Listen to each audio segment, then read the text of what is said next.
కులం పేరుతో బీజేపీ జిల్లా అధ్యక్షుడు వేధిస్తున్నాడని ఎస్టీ నియోజకవర్గానికి చెందిన మహిళ ఎస్టీ జాతీయ కమిషన్ అధికారులను ఆశ్రయించింది. భద్రాద్రి కొత్తగూడెం జిల్లాకు చెందిన బీజేపీ పార్టీకి చెందిన రత్నకుమారి తనను జిల్లా అధ్యక్షుడు రంగా కిరణ్ కులం పేరుతో వేధిస్తున్నాడని అధికారుల ముందు వాపోయింది. మీరు ఎస్టీలని, మీకు రాజకీయాలు అవసరమా అంటూ అవమానించారని ఆవేదన వ్యక్తం చేసింది.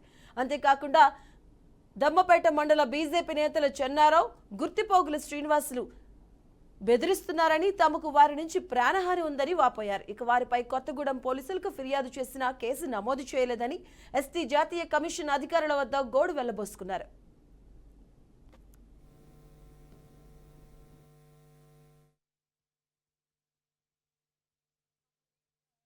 మేము చెన్నారావు బాగా వల్గర్గా మాట్లాడుతుంది సార్, మండల అధ్యక్షుడు.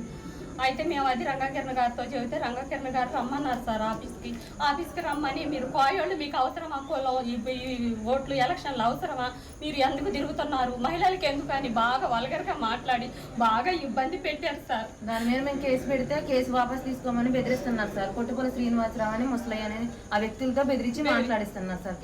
కేసు వాపస్ తీసుకోమని. మాకు ఇలా వల్ల ప్రాణ భయం కూడా ఉంది సార్. మాకు న్యాయం జరిగిద్దని కలెక్టర్ ఆఫీస్కి వచ్చాను సార్. మాకు ఎంతకైనా న్యాయం జరగాలి సార్. అసరపేట నియోజకవర్గం దంపేట మండలం సార్. మండల అధ్యక్షుడు మార్చమని వెళ్ళి నందికి రంగాకిరణ్ గారు పొలం పేరుతో బాగా దూషించి మాట్లాడారు సార్. మీకు ఈ కోయాలకు మీకు అవసరమా, అది ఆడవాళ్ళకి అవసరమా అని బాగా వల్గర్గా మాట్లాడారు సార్ రంగాకిరణ్ గారు. రంగాకిరణ్ గారు ఇప్పుడు గొట్టుపల్లి శ్రీనివాసరావు గారితో ఫోన్ చేపించి మమ్మల్ని బాగా భయపెట్టి